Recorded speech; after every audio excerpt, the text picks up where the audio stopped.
자, 오늘은 택하심의 절대적 증거, 또 오래간만에 로마서로 돌아왔습니다. 로마서 16번째 시간이고요. 8장입니다.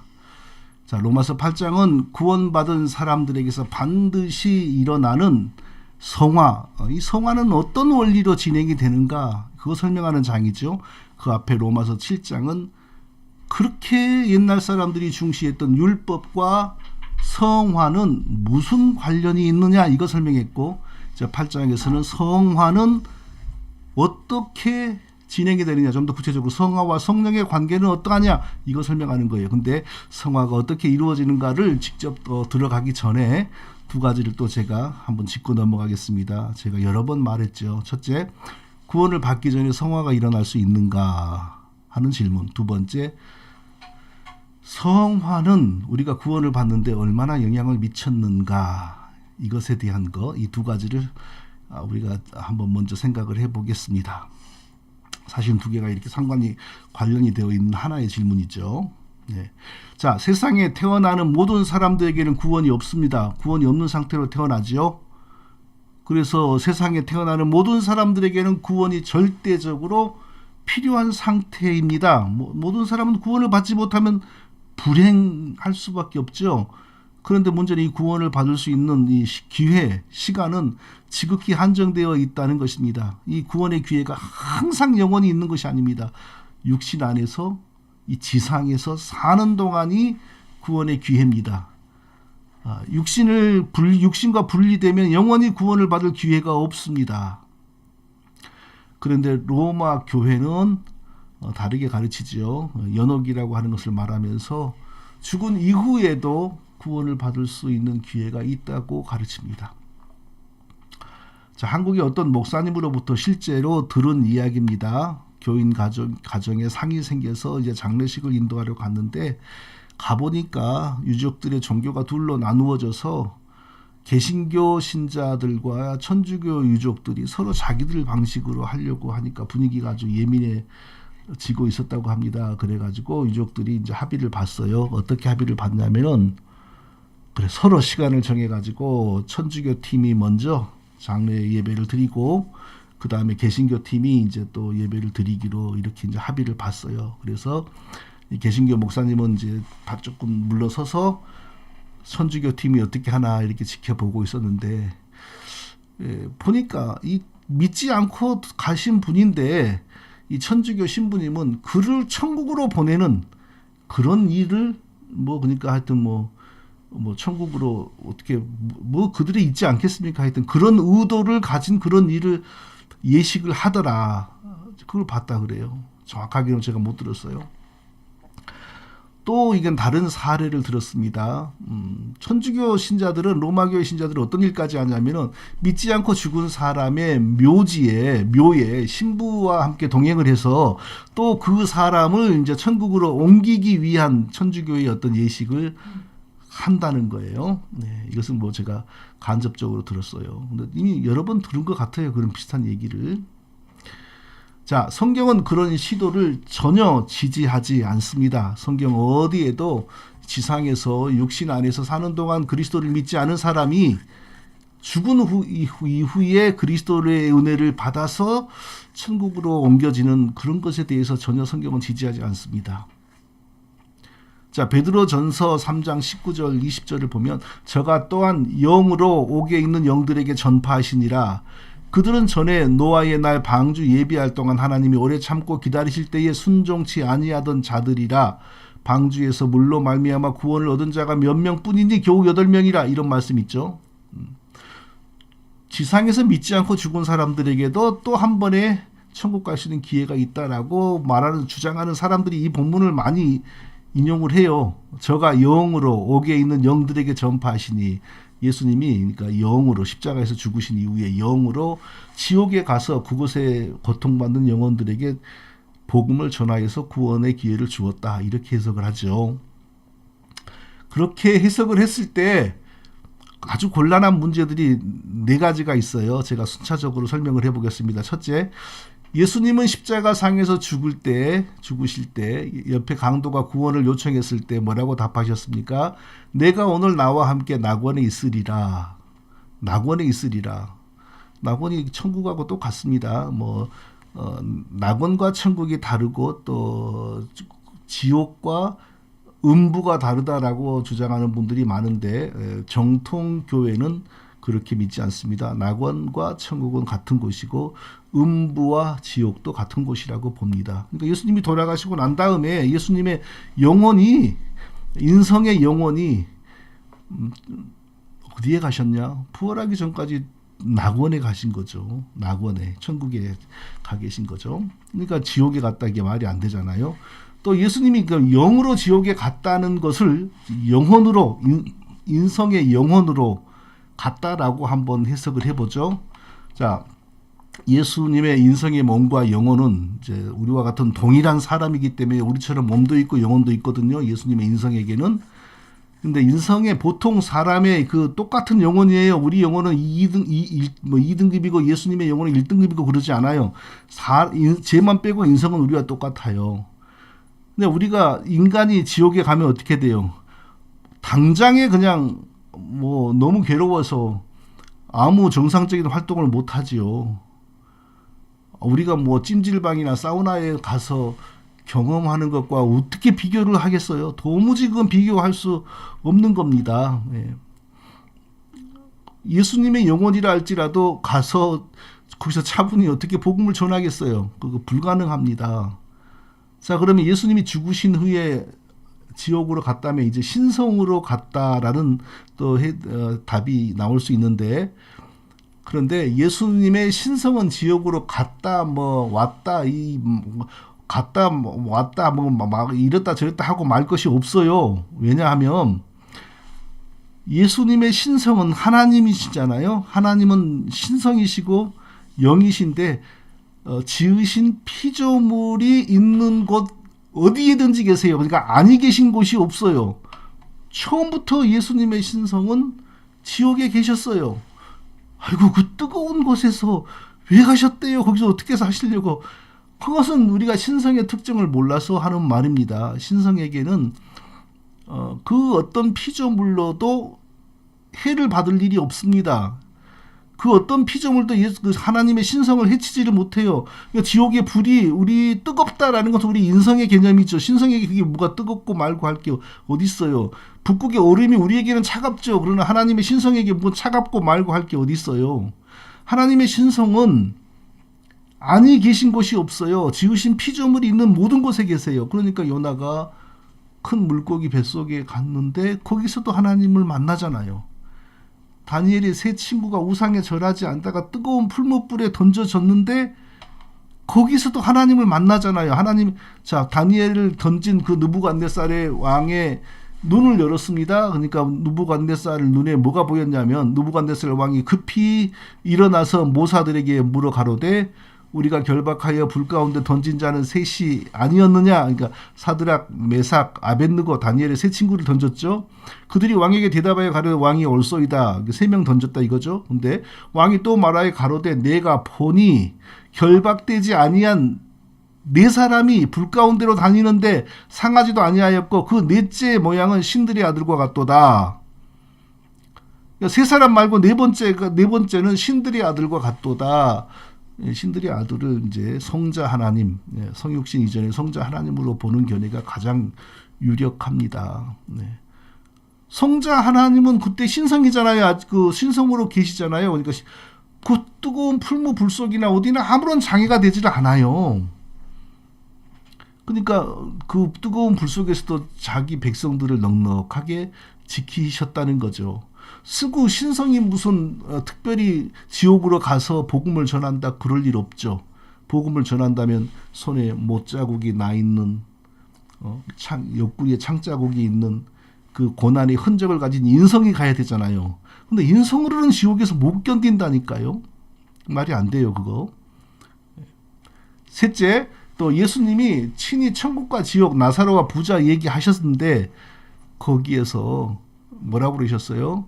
한번 죽어서 가면 다시는 돌이킬 수가 없고 그 죽은 자의 가족이 이미 죽은 자를 위하여 뭘 할 수 있다거나 또 죽은 자가 살아있는 자기 유족들을 위하여 뭐 할 수 있다거나 그런 게 전무 할 수 없다라고 했어요. 전혀 할 수가 없어요. 예. 자, 네 번째. 자, 지옥에 가 있는 영혼들에게 또 가서 복음을 전한다면 그 지옥에 있는 영혼들 중에서 복음을 안 믿을 영혼들이 누가 있겠어요? 다 믿죠.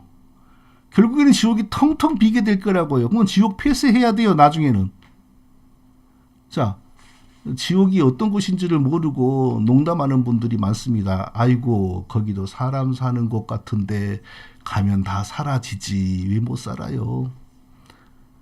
아이고, 거기도 나 혼자 가는 것도 아니고 여럿이 함께 가는 것 같던데 같이 가면 왜 못 살아요? 미국 사람들이라면 못 살아도 한국 사람들은 살아요. 찜질방 사우나에서 연습을 했으니까.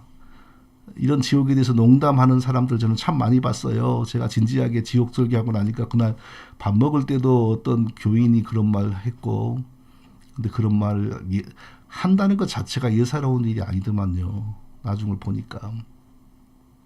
자, 막상 지옥으로 끌려 들어가면 그런 말할 사람 아무도 없어요.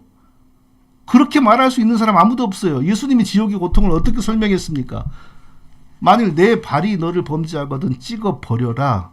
쩔뚝발이로 영생에 들어가는 것이 두 발 가지고 지옥에 던지는 것보다 나으리라. 만일 내 눈이 너를 범죄하거든 빼어 버려라. 한 눈으로 하나님 나라에 들어가는 것이 두 눈 가지고 지옥에 던지는 것보다 나으리라. 거기는 구더기도 죽지 않고 불도 꺼지지 아니하느니라. 사람마다 불러서 소금치듯 함을 받으리라. 마가복음 9장 45에서 49절이죠. 자, 지옥이 어떤다고요? 사람마다 불로 소금치듯 함을 받으리라. 그러니까 들어간 사람은 불로 소금치듯 하는 고통을 당한다 이거예요. 이게 무슨 말인지 모르시죠? 저는 일찍 이것을 보았어요. 눈으로 봤어요. 지옥을 제가 일찍 눈으로 봤다니까요. 제가 태어난 시골 바닷가 마을에서 작은 동산을 하나 넘어가면 어부들이 그 작업하는 그 작업장들이 있었어요. 주로 그 어부들이 멸치나 뭐 그런 것을 잡았는데 잡아오면 그날 바로 삶습니다. 그리고 삶아진 것을 말립니다. 그리고 말린 멸치들이나 이런 고기를 이제 그 멸치는 표준말이고 또 뭐 우리 시골 말로 고노리라고 하는 것도 있었어요. 멸치보다 좀 다른 거예요. 그거 크기별로 이제 이렇게 하는 거죠. 그러면 우리가 시장에 가서 사는 그 상품이 나오는 거예요. 근데 그 어떻게 삶냐면요. 어마어마하게 한 큰 그 솥을 걸어요. 그리고 솥에 불을 떼는데 장작 불을 떼는 게 아니라 저는 그 기름이 뭔지를 지금도 몰라요. 새카만 액체인데 꼭 아스팔트 같고 제가 짐작하기는 그거 휘발유도 아니고 석유도 아니고 경유도 아니에요. 그래서 그게 등유인가라고 지금까지 짐작만 할 뿐입니다. 그러니까 그 불이 꺼지지 않도록 그게 자꾸 공급이 되고 그게 불이 붙어요. 근데 막 새까만 연기가 나오죠. 근데 그 불이 밖으로 새어나지 않도록 그 위에 널찍한 쇠판을 딱 닫아가지고 불이 다 안으로만 들어가게 하는 그 쇠판. 그게 제가 이제 고기를 그 위에 올려갖고 구워 먹기도 하고 그랬었는데 옆에 가가지고 우리 집은 그런 일을 안 했지만 종종 놀러를 자주 갔어요. 그 고기를 삶을 때 적당하게 간을 해야 되거든요. 그래서 그 어부들이 이렇게 대충 눈찜작으로 소금을 뿌리면서 계속 삶아요. 근데 소금을 뿌리다 보면은 그 조금 전에 말한 그 불판처럼 생긴 거 불이 밖으로 새어 나오지 않도록 그렇게 막아놓은 널찍한 쇠판 위로도 소금이 떨어지는데 바로 거기서 불로서 소금 치듯 함을 받으리라 라는 상황이 벌어지는 거예요. 그 뜨거운데 소금이 뿌려지면 탁탁 튑니다. 지옥이 그런 곳인데 어찌 감히 거기도 혼자 안 가고 여러 명 뭉쳐서 가면 다 사라지지. 어떻게 그런 말을 할 수 있겠어요. 많은 사람들이 내가 지금 얼마나 괴롭게 사는지 아느냐, 얼마나 고통스럽게 사는지 아느냐, 내가 사는 이 세상이 지옥이다. 어떤 아줌마는 저 인간하고 살아야 하는 내 인생이 지옥이다. 막 이렇게 말하는 사람도 있고 그런데 지옥이 별겁니까? 내가 여기서 이미 지옥 살고 있는데 뭔 지옥이 또 있습니까? 뭐 이러고 그러잖아요. 뭐 TV 같은 데 보면은. 근데 막상요, 거기 끌려 들어가 보면 완전히 상황이 달라집니다. 절대 두 번 다시 그런 말 못 합니다. 자, 그렇게 그렇게 고통당하고 있는 영혼들에게 예수님이 또 한 번 찾아가서 나 믿으면 여기서 나갈 수 있다라고 했을 때 안 믿을 사람 어디 있겠어요? 다 믿지. 결국 지옥 텅텅 비게 되죠. 그러나 요한계시록 15장 20장 15절을 보면 누구든지 생명책에 기록되지 못한 자는 불못에 던지우리라. 누가 거기 불못에 떨어진다고요? 생명책에 기록되지 못한 자는. 구원받지 못한 사람들은 영원히 불못에 있게 된다. 그리고 이제 20장으로 갔을 때 뭐가 내려옵니까? 새하늘과 새 땅이 내려와요. 그러니까 새하늘과 새 땅이 내려오기 전에 악인들과 사단은 영원히 불못에 떨어집니다. 먼저 악인들과 사단이 영원히 불못에 떨어지고 그리고 새하늘과 새 땅이 이제 내려오는 겁니다. 마치 그 요한계시록을 보면 새하늘과 새 땅이 그 영화에서 보는 우주선처럼 막 이렇게 내려오는 것처럼 설명을 하는데 우주선처럼 하늘에서 새하늘과 새 땅이 내려오는 것은 절대로 아니고요. 새하늘과 새 땅은 지금 우리가 살고 있는 이 땅이 죄와 악으로부터 완전히 벗어나서 새롭게 변한다. 이렇게 이해를 해야지 맞습니다. 왜냐하면 하나님이 원래 자기 백성들을 지으시고 자기 백성들을 살게 하신 곳 그리고 그 가운데 함께 거하시면서 찬송과 영광을 받으시기를 원했던 곳 그것이 바로 이 땅입니다. 이 땅은 하나님이 자기 백성들과 함께 살면서 자기 백성들의 찬송과 경배를 받기에 필요한 무대로 만들어진 거예요. 그런데 아담의 반역 범죄로 아담에게 저주가 들어오고 아담의 통치를 받는 이 피조 세계 이 땅에도 저주가 들어왔어요. 근데 하나님은 얼마든지 다 그냥 버리고 땅도 딴 곳에 새롭게 만들고 아담도 죽이고 다른 아담 만들 수 있는데 하나님이 처음에 지으신 자기 백성과 자기 백성들을 살게 하신 이 땅을 회복시키시려고 다시 새롭게 하시려고 작정하셨어요. 어떤 방식으로? 예수 그리스도의 속죄의 피로 아담의 범죄에 대한 죄값을 하나님 자신이 사람이 되어 완전히 갚음으로 말미암아 그리고 예수 그리스도가 부활하심으로 말미암아 그 부활의 능력으로 아담 안에서 우리를 새롭게 만들고 그리고 아담의 통치를 받아야 되는 이 만물을 또 새롭게 만든 겁니다. 이것을 신학적인 용어로 하나님이 그리스도의 피로 재창조하셨다라고 이렇게 말합니다. 재창조는 그리스도의 부활로부터 이미 시작이 되었죠. 그럼 언제 완성이 되냐? 예수 그리스도의 재림의 날 재창조가 완성이 돼요. 바로 예수님이 재림하신 날 새 하늘과 새 땅이 오는 거예요. 근데 새 하늘과 새 땅이 하늘로부터 내려오는 게 아니라 죄의 흔적, 악의 흔적이 남아있는 이 땅이 완전히 새롭게 되어 하나님 백성이 살면서 또 하나님이 중간에 가운데 거하시는 가운데 찬송과 경배를 받으시기에 조금도 부족함이 없는 완전한 새로운 세계로 변하는 겁니다. 무엇으로? 예수 그리스도의 십자가와 부활로. 우리 그렇게 이해를 해야 돼요. 뭐 진짜 하늘로부터 이렇게 내려온다기보다. 그러니까 새 하늘과 새 땅이 이루어지기 직전에 마지막으로 이루어지는 게 뭐냐? 악인들과 사단을 영원한 불못에 던지는데 누구냐? 그들은 생명책에 이름이 기록되지 못한 자들. 하나님은 사랑이시기 때문에 틀림없이 두 번째 지옥에 있는 사람들에게 기회를 줄 겁니다. 거기서라도 예수님 믿으면은 다 구원해 줄 겁니다. 그건 사람의 생각이죠. 휴머니즘적인 복음이죠.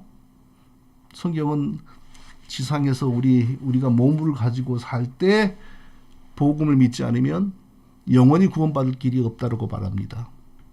우리가 육신으로 살 때뿐입니다. 사랑하는 성도 여러분, 이 중요한 구원이 일어나는 바로 그 순간을 한번 곰곰이 생각해 보십시오.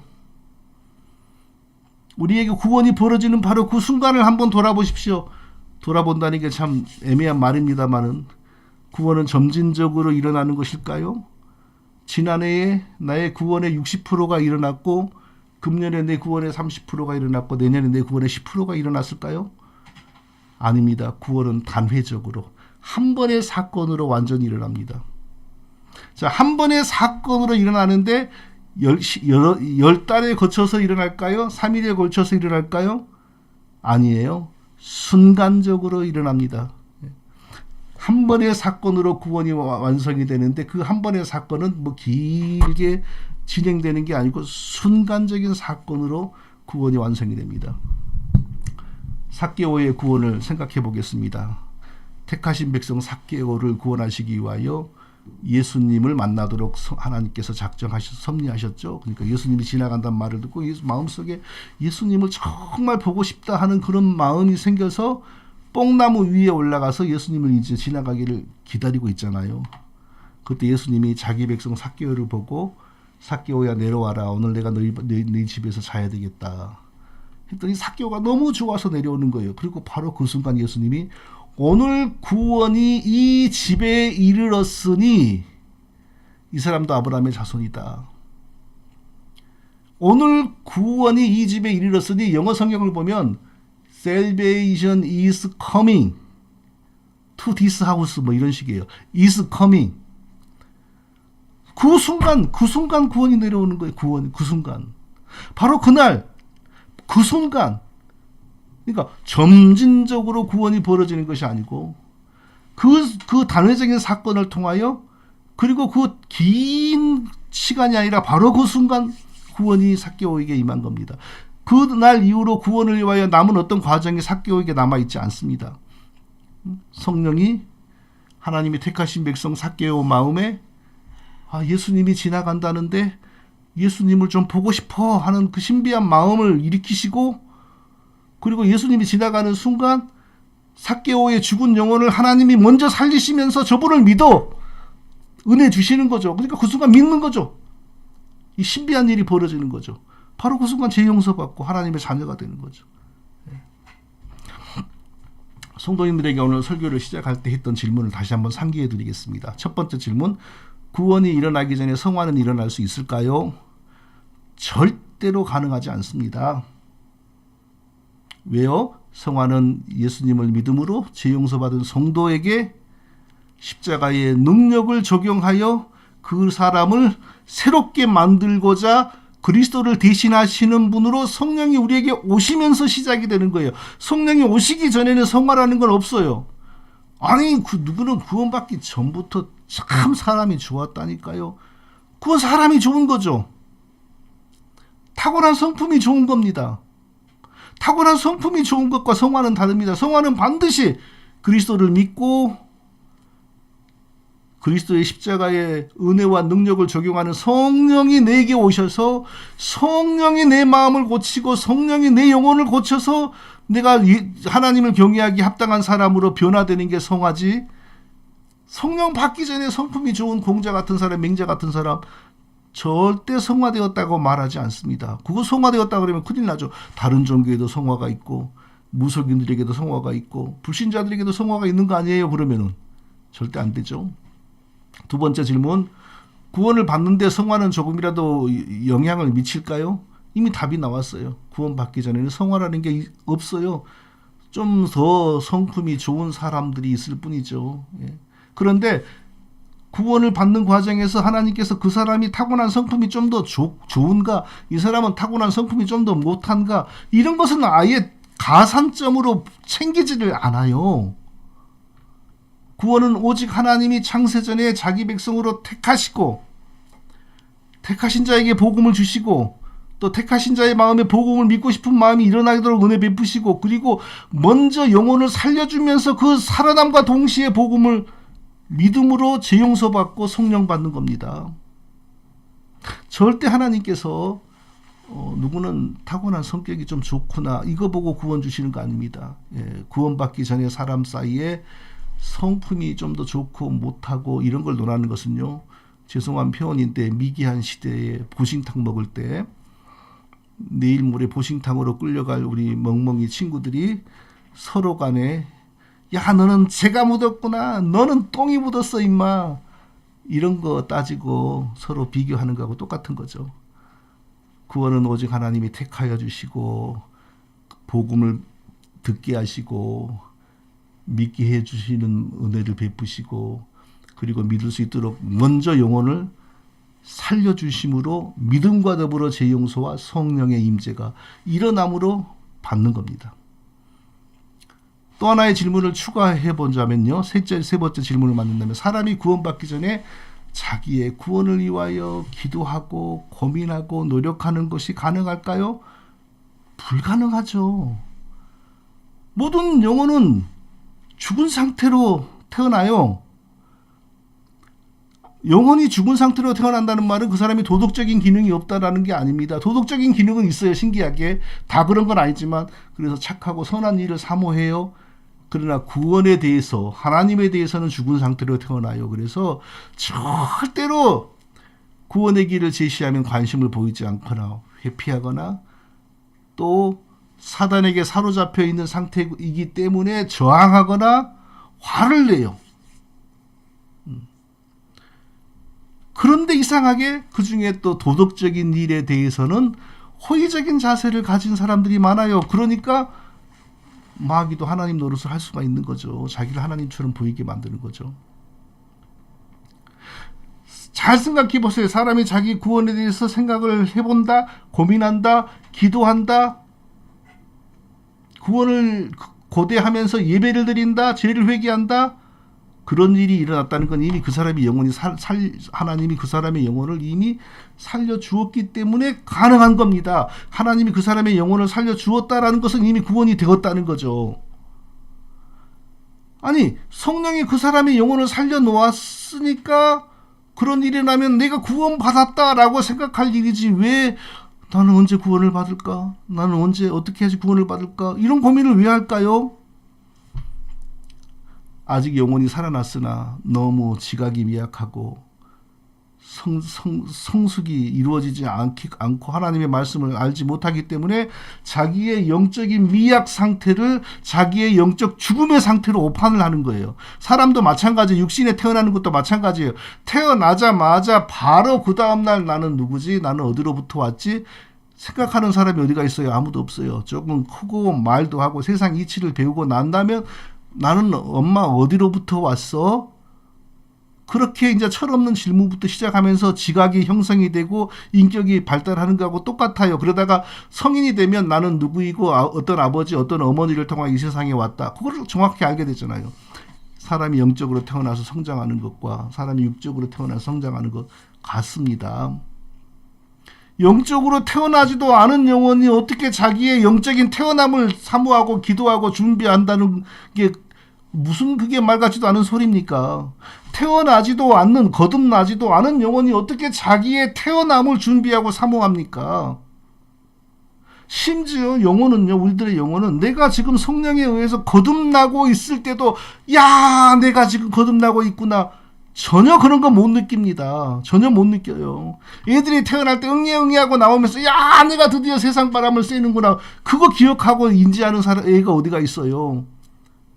다 크고 인지가 발달하고 지각이 발달하고 인격이 발달하고 난 다음에 내가 그리스도를 믿음으로 내 죄를 대신 지고 죽으신 십자가의 그리스도와 믿음을 통하여 내가 하나가 되고 일치가 됨으로 하나님이 나도 그때 죽은 것으로 간주하시고 내 죄를 더 이상 묻지 아니하심으로 내가 의로워졌구나, 이 사실을 태어나고 나서 한참 뒤에 정확하게 안다고요. 근데 많은 사람들이 그 정확하게 알지 못했다고 해서 내가 죽은 상태였다, 이렇게 설교를 해요. 목사님들도. 그럼 되겠어요? 성도들이 얼마나 혼란이 심하겠습니까?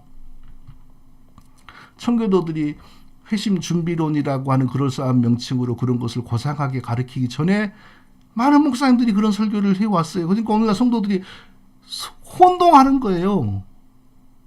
구원을 설명하면서 이미, 그러나 아직, already, but not yet. 구원은 받았어? 근데 아직 완전히 못 받았어. 이런 구도를 말하는 목사님들 되게 많아요. 그거 완전히 틀린 겁니다. 하나님 나라가 이미 왔어? 그러나 완전히 온 건 아니야. 재림 때 완전히 와. 이건 맞아요. 그 구도에는 맞아요. 근데 내 구원이 이미 구원이 왔어? 그러나 완전히 온 건 아니야. 이건 아니에요. 내가 예수 그리스도를 믿을 때 성령이 내 마음에 예수님 믿고 싶은 마음을 주시고 예수님을 믿을 수 있도록 성령이 먼저 내 영혼을 살려주시고 살려남과 동시에 내가 예수님을 믿고 그때 믿을 때도 저분이 내 죄를 대신 지고 내가 저분을 믿으면 내가 저분과 함께 죽은 것으로 간주가 되고, 이렇게 정확하게 아는 사람이 어디 있어요. 그저 순진하게 단순하게 내가 예수님을 믿어, 이렇게 가는 거죠. 바로 그 순간 우리는 모르지만 하나님께서, 하나님 앞에서는, 하나님의 법정에서는 너가 예수 믿으니, 내 은혜를 따라 예수 믿으니 너가 예수님과 함께 너의 죄를 지고 죽은 것으로 내가 간주한다. 내 법정에서 너는 의로운 자이다. 법적인 의가 우리에게 적용이 되는 거예요. 나는 예수님을 믿습니다. 아주 미약한 상태에서도 나는 예수님을 믿습니다라는 고백이 나와요. 그때 바로 그것에 근거하여 하나님의 법적인 의가 우리에게 적용이 되는 거예요.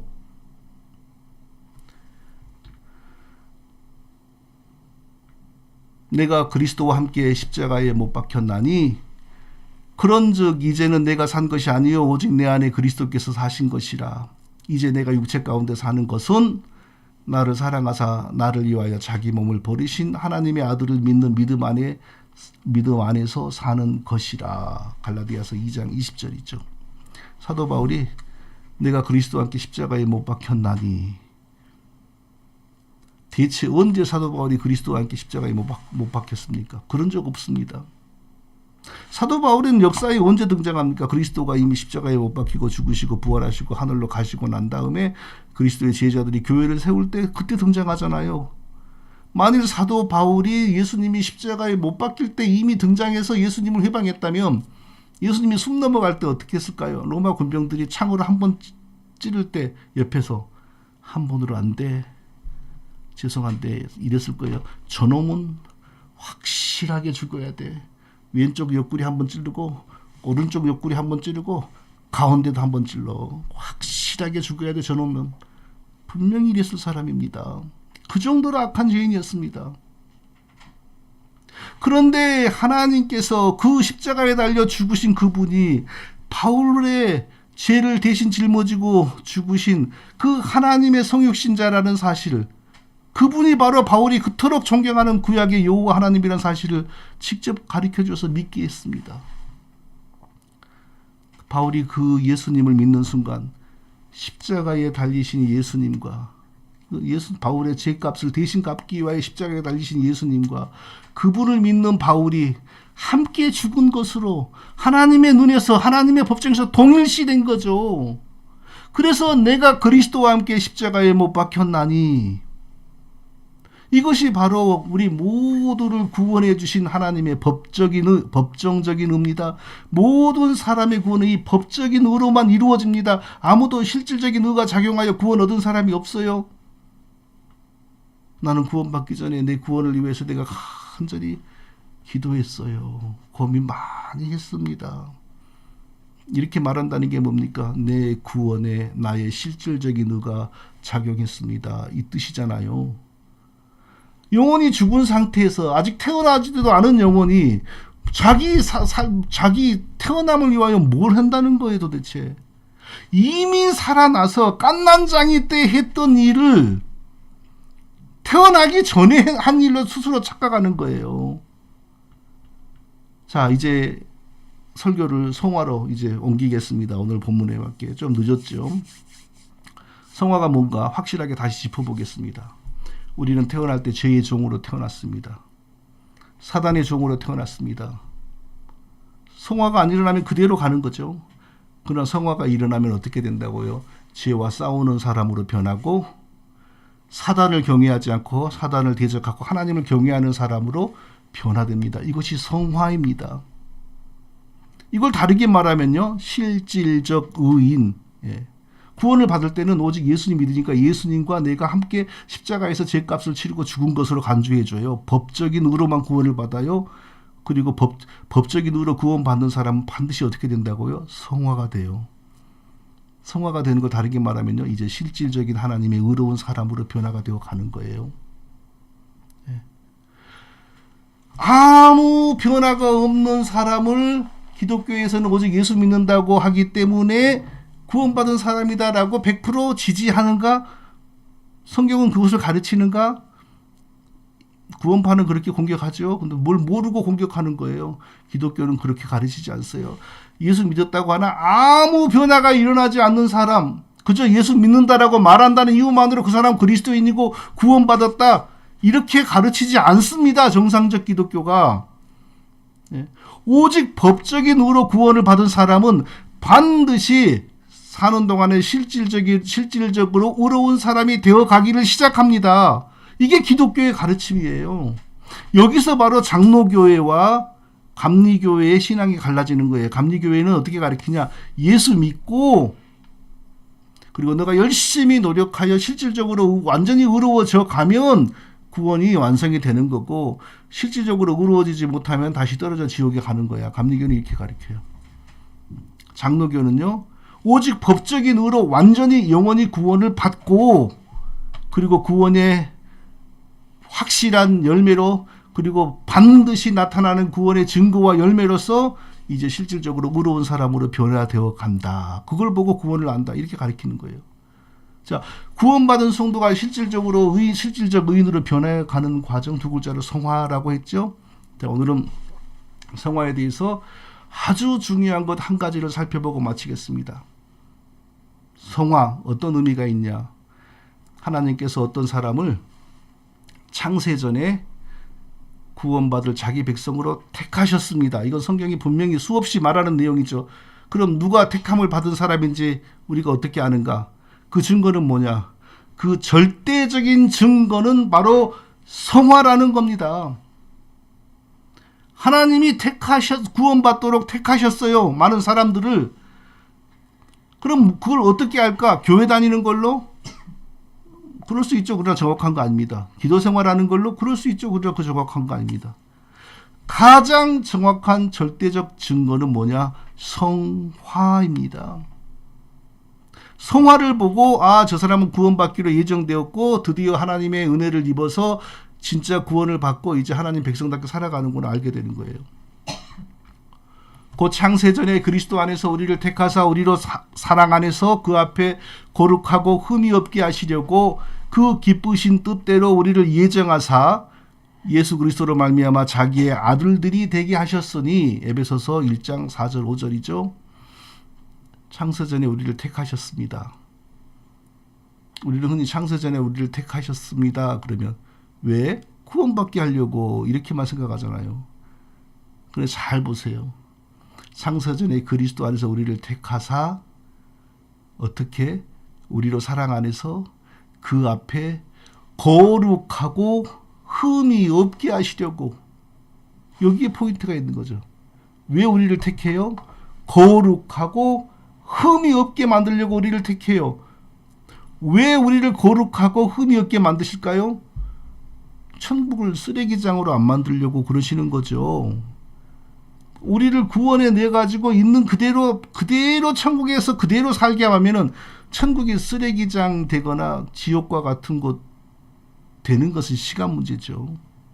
그러면 그런 백성들 가운데 하나님이 거하시면 하나님에게 무슨 영광이 돼요? 하나님이 무슨 쓰레기장 관리소장입니까?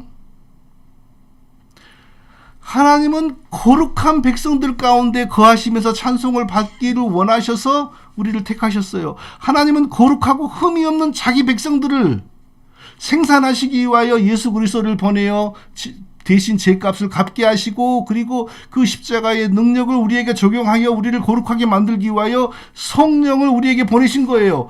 십자가의 피와 성령으로 우리를 거룩한 백성으로 생산하기 위하여 우리를 창세전에 자기 백성으로 택하신 것입니다. 하나님이 우리를 구원하사 거룩한 부르심으로 부르심은 우리의 행위대로 하심이 아니요 오직 자기의 뜻과 영원한 때 전부터 그리스도 예수 안에 우리에게 주신 은혜대로 하심이라. 디모데후서 1장 9절. 여기서도 보세요. 하나님이 우리를 구원했어요. 거룩하신 부르심으로 부르심은 거룩하게 살도록 우리를 이끌어 가시고 부르신 것은, 구원받고 오직 은혜로 구원받고 아무 변화 없이 맘대로 살다가 때 되면 천국으로 끌려가서 천국에 가서도 맘대로 살면서 망나니처럼 살면서 천국을 쓰레기장처럼 만들라고 우리를 부르시지 않았다는 거예요. 자, 그렇다면 반드시 하나님에게는 이 죄인들 진짜 지옥 백성 되기에 합당한 우리를 택하실 때에 우리를 거룩하게 만들 수 있는 그 비밀의 능력과 계획도 다 가지신 것 아닙니까? 그게 바로 성화입니다. 다르게 말하면 오직 법적인 의로, 예수 믿으니 예수님과 함께 죽은 것을 간주해 준다. 법적인 의로 우리를 구원을 시켜놓고, 그리고 그때부터 천국 가기 전까지 반드시 실질적으로 거룩해지고 의로운 사람으로 하나님의 역사를 일으킵니다. 구원받으면은 그래서 성화가 일어나는 걸 보고, 아, 저 사람이 진짜 택하심 받은 사람 맞구나 아는 거죠. 성화되게 하는 역사가 일어나게 되는데, 절대로 은혜는 오직, 구원은 오직 은혜로 받고 이제 너가 거룩해지고 의로워지는 것은 네가 열심히 해라 이거 아니에요. 처음부터 하나님이 죄인들을 부르셔서 그리스도의 피와 성령으로 거룩한 백성을 만드시려고 하셨기 때문에 구원해 놓으면 그때부터 하나님의 은혜와 역사가 거룩한 사람으로 우리를 분명히 만들어 갑니다. 처음부터 하나님 그 목적이 있으셨어요. 그 원리가 오늘 본문 2절에 나오죠. 제가 2절을 읽어보겠습니다. 이는 그리스도 예수 안에 있는 생명의 성령의 법이 죄와 사망의 법에서 너를 해방하였습니다. 이는 그리스도 예수 안에 있는 생명의 성령의 법이 죄와 사망의 법에서 너를 해방하였습니다. 죄 용서는 오직 은혜로 받고 하나님 백성답게 사는 것은 우리의 힘, 우리의 노력, 우리의 결단 아니면 우리의 율법 준수 그렇게 되는 거 아닙니다. 그렇게 가르치는 전부 거짓복음 이단 사상입니다. 오직 은혜로 법적인 의를 입어서 구원받고 그때부터 내가 실질적으로 의로운 사람이 되어가는 것은 내 노력이다, 내 몫이다. 이거 다 거짓복음입니다. 아주 오래전에 변승우 씨의 설교를 들어보니까 정확하게 그 구도로 설교를 하더만요. 한번 그렇게 해보라 그러세요. 그렇게 되나? 자기 힘으로 한번 자기가 자기를 거룩하게 만들어 보라 그러세요. 거룩하게 되어간 사람이 뭐가 쉬워서 이단 정죄를 피하려고 돈보따리를 싸들고 여기 가서 해보고 저기 가서 해보고 안 되니까 왜 기독교인들은 돈만 밝히냐 또 폭로를 하고 처음부터 그런 청탁을 왜 해요? 그러니까 청탁을 하니까 돈을 받으려고 그런 정치꾼들이 그렇게 하는 거 아니에요. 아니 복음의 능력이 있으면 왜 그런 돈보따리를 싸들고 다니면서 그런 걸 왜 하겠어요? 구원은 은혜로 받고 의로운 삶은 내 힘과 능력으로 한다? 백날을 해보세요. 조금이라도 되나? 조금이라도 되면 제가 인정하겠어요. 절대 안 돼요. 오직 하나님이 의롭게 해주신 그 은혜로 또 같은 은혜의 방식으로 우리를 거룩하게 만들어가요. 이는 그리스도 예수 안에 있는 생명의 성령의 법이 죄와 사망의 법에서 너를 해방하였습니다. 이게 이 말씀이 답입니다. 내 죄를 대신 지고 십자가에 달려 죽으신 예수 그리스도의 죽으심과 부활의 능력을 내게 적용하여 주시는 성령의 힘이, 성령의 법이 우리를 거룩하게 만들어가는 거예요. 어떻게 해요? 예수님을 대신하신 분으로 오신 성령이 예수님의 십자가에 흘리신 피를 내 마음과 영혼에 바르신 하나님의 손이 되어 내 속에 역사합니다. 죄에 사로잡힌 영혼이 성령에 의하여 하나님의 거룩을 쫓아가는 새로운 사람으로 재창조되는 겁니다. 본성이 변하는 거예요. 다시 율법으로 돌아가서 율법을 지켜서 나를 거룩하게 만드는 게 아닙니다. 어떤 이 율법쟁이들은 우리가 옛날에는 성령을 받지 못해서 율법을 제대로 못 지켰으나 이제 성령을 받아서 성령의 능력으로 율법을 더 확실하게 지킨다. 그런 주장을 하잖아요. 사도 바울이 드리면 저주받을 놈 이럽니다. 그런 건 복음이 아닙니다. 신약 성경은 구원받은 신약의 성도들에게 다시 율법으로 돌아가서 율법을 지키란 말을 전혀 하지 않습니다. 그러면 신약의 성도들은 율법을 지키지도 않으면서 어떻게 거룩하게 변화됩니까? 4절에 또 정답이 나오네요. 육신을 쫓지 않고 그 영을 쫓아 행하는 우리에게 율법의 요구를 이루어지게 하려 하심이라.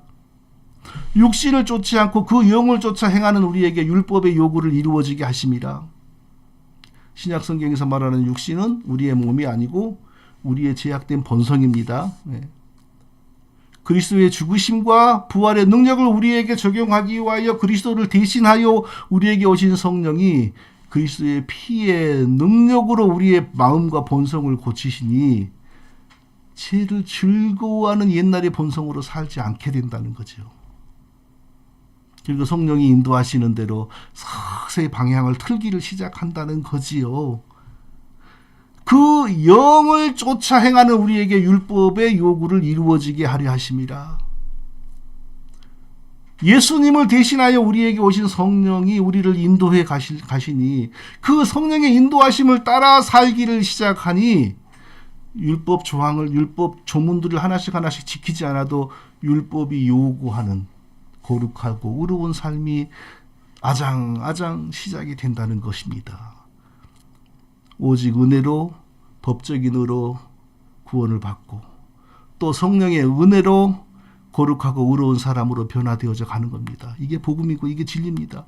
하나님 섬기는 거룩한 백성으로 삼기 위하여 우리를 택하셨습니다.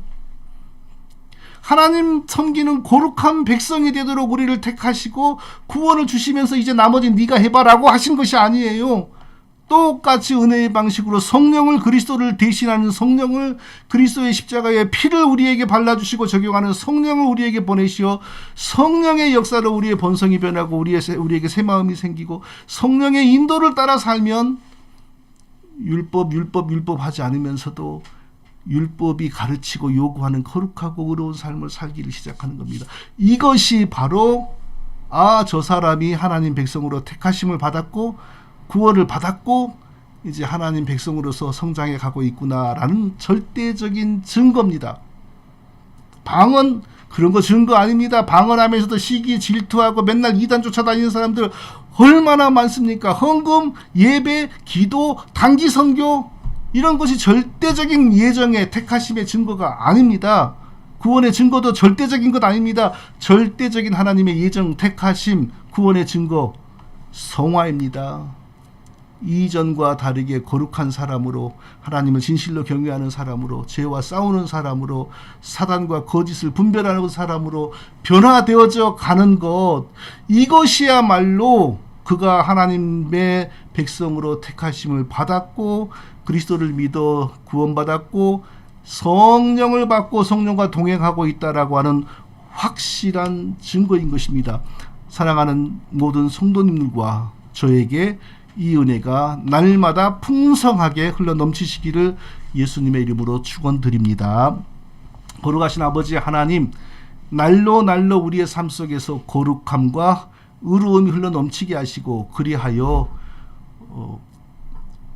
단지 예수 믿는다는 이유만으로 구원받았다고 하냐라고 하는 모든 조롱들이 우리 주변에서 완전히 사라지도록 큰 은혜를 베풀어 주시옵소서. 예수님의 이름으로 기도합니다. 아멘. 자, 찬송가 407장입니다. 407장 아닙니까? 찬송가?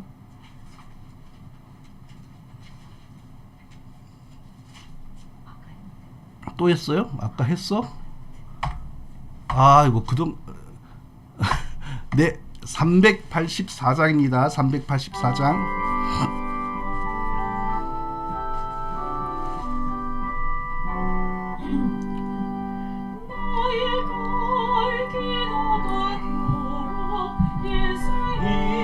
인도하시니 안에 있는 금을 어찌 의심하리요. 믿음으로 사는 자는 하늘 위로 받겠네. 무슨 일을 만나든지 만사 형통하리라. 무슨 일을 만나든지 만사 형통하리라. 나의 갈 길 다가도록 예수 인도하시니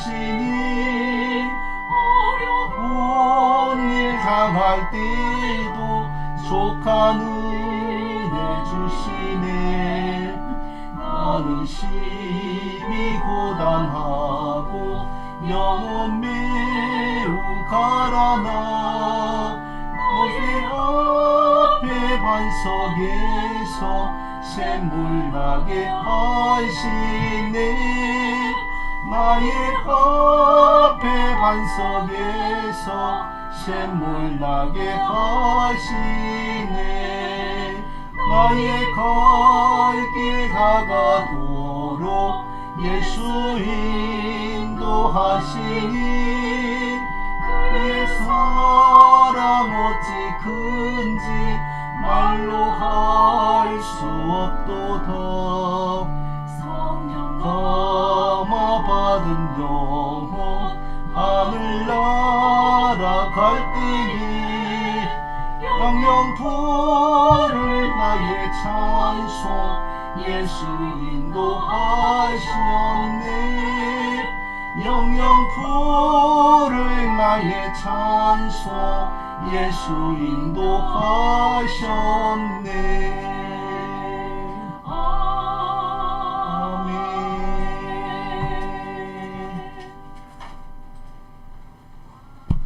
네, 나중에 이름 성도님 오셨네요. 정미숙 성도님 오셨고 루야 성도님은 누구십니까?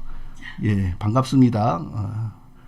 자, 이게 우리 기도하죠. 우리 이 예배를 사랑하시고 이 예배를 통하여 우리가 신앙생활을 하시는 성도님들이 기도하죠. 제가 이게 삼성 스마트폰 굉장히 성능 좋거든요. 애지간한 웹카메라보다 훨씬 좋아요. 근데 잘 될 때는 되게 잘 되잖아요. 그런데 이 스마트폰의 특징과 이 프로그램이 잘 안 맞아요.